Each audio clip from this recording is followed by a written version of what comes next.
네, 나이가 들면 이래저래 이 몸에 아픈 곳이 많아지죠. 특히 고통받는 부위 중에 하나가 이 관절인데요. 요즘 관절염 환자, 보호자들은 물론 혼란, 분노케 한 사건이 있습니다. 획기적인 관절염 치료제로 알려졌던 이 인보사의 허가가 취소됐기 때문인데요. 고액의 약값을 내고 주사를 맞은 분들, 또 신약 기대로 기업에 투자한 분들까지 후폭풍은 이제 시작이란 말까지 나오고 있습니다. 인보사를 둘러싼 얘기를 직접 들어보시죠.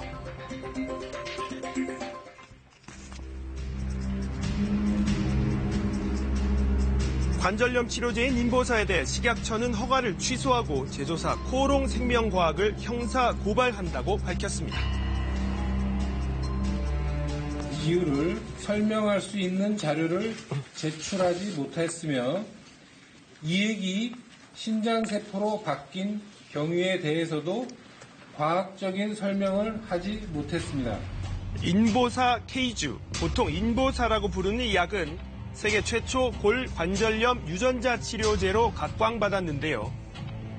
미국 임상 과정에서 주요 성분 중 하나인 연골세포가 신장세포로 바뀐 것이 알려진 게 지난 3월. 개통학 검사를 했더니 연골세포가 아니고 태아 신장세포가 다 나왔다라는 사실을 3월 22일에 식품의약품 안전처에 알려줬고, 그게 3월 29일에 자발적으로 이제 판매 중지하겠다라고 밝히면서 허가 당시부터 연골세포가 아닌 신장세포였고 허위 자료까지 제출됐다는 게 식약처 설명인데요. 종양 유발 세포로 알려진 신장세포는 어떤 문제점이 있을까요? 그 세포는 인간하고 염색체 숫자도 다르고 무한 증식합니다. 다른 말로 이런 세포를 종양을 유발하는 세포라고, 이런 위험천만한 세포가 치료제에 들어있었으니까 지금 큰 논란이 되고 있는 겁니다. 식약처에서는 아직까지 안전성 측면에서 문제는 없다고 발표했는데요. 자, 지금부터는 환자, 투약자들의 얘기를 들어보겠습니다. 60살 조병구 씨는 무릎 관절염으로 고생하다가 지난해 4월 인보사 주사를 맞았습니다. 담당 의사가 2년은 안 아프다고 2년간은 주사를 맞으면 뭐 통증이 뭐 완화가 되니까 주사를 맞으면 괜찮을 거라고 그랬거든요. 600만 원이 넘는 고가의 주사였지만 고통에서 벗어나겠다는 생각에 큰맘 먹고 내린 결정이었습니다. 맞자마자 무릎에 통증이 막 오면서 부는 거예요, 이렇게. MRI를 한번 찍어보자 그러더라고. 그 MRI를 찍었는데 전에 거하고 똑같은 상황이 돼 있는 거라. 올해 초 다른 병원에서 무릎 수술을 하고 요양을 하던 중에 이번 소식을 접하고 충격을 받았습니다. 폐암 수술을 했기 때문에 그 뭐 종양 유발하고 뭐 한다 그래가지고 지금 걱정이 태산이죠, 나는. 75살 A 할아버지, 40년이 넘게 약사로 일하고 있어 예전부터 인보사에 대한 관심이 컸다고 합니다. 본사에서 확인하니까 그 병원을 여러 군데를 추천해 주더라고. 그래서 그 병원에 가가지고 이제 결과적으로 맞게 된 건데, 제가 그게 700만 원 주고 맞았어요.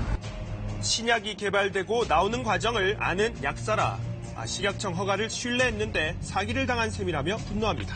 사기당한 기분이 들더라고. 이 물질이 바뀌어가지고 제품이 만들어졌다 그러면 이거 완전히 잘못된 거지. 그걸 찾아내지 못했다는 건 말도 안 돼. 이들과 같은 인보사 투약자들은 3,700여 명에 달합니다. 이 가운데 240여 명이 움직이기 시작했습니다. 25억 원의 손해배상 청구 소송입니다. 위험한 세포이기 때문에 전 세계 어디에서도 사람 몸에는 쓰지 못하도록 규정해 놓은 그런 세포거든요. 근데 그 세포를 내 본인의 의사하고는 무관하게 주입이 됐고, 또 그 심지어 제거도 못하는 상태에서 평생을 살아야 됩니다. 그와 같은 그 사실 자체가 손해라고 봐야죠. 인보사 피해자들은 약 투약자들에 그치지 않습니다. 세계 최초 관절염 치료제에 주목한 투자자들입니다. 3월 의혹 제기 전에 9만 원대의 이 회사 주식은 지금은 5분의 1 수준인 2만 원대로 폭락했습니다. 약이 이제 되게 좋다고 생각을 했어요. 글로벌 기업이 될 수 있다라고 생각을 하고 매수를 했어요. 판매 중지에 이어 허가 취소로 주가가 폭락하면서 수천만 원에서 억대 피해자가 속출했습니다.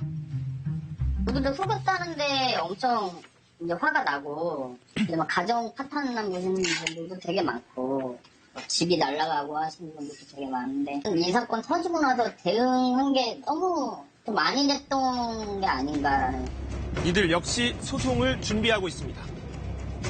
저희에게 소송 참여 의사를 밝혀주신 분들이 한 150여 분 정도 되는 상황입니다. 또 주가 하락에 따라서 피해 규모도 더 커질 것으로 보이기 때문에 소송에 참여하신 분이나 소송에 참여해서 손해배상 청구하는 규모도 더 확대될 것으로. 식약처에 대한 분노의 목소리도 큽니다. 국민 생명을 다루는 데니까 내 생명처럼 내 몸처럼 아껴가면서 아끼는 마음으로 그 제품을 확인을 했어야지. 제대로 관리를 하는 데가 식약처인데 그걸 안 하고서 이건 뭔가 잘못된 거죠. 식약처는 부작용에 대비해 15년간 추적 조사하는 등 검증 시스템을 강화하겠다고 밝혔습니다. 코오롱생명과학 측은 제출 자료가 완벽하지 못했지만 조작, 은폐 사실은 없었다는 입장문을 발표했습니다. 허가 취소와 주식 거래 정지 이후 피해는 본격적으로 시작될 거란 전망 속에 정부가 중점 육성할 거란 바이오 시장 전반에 대한 국내외 의심이 시작됐습니다.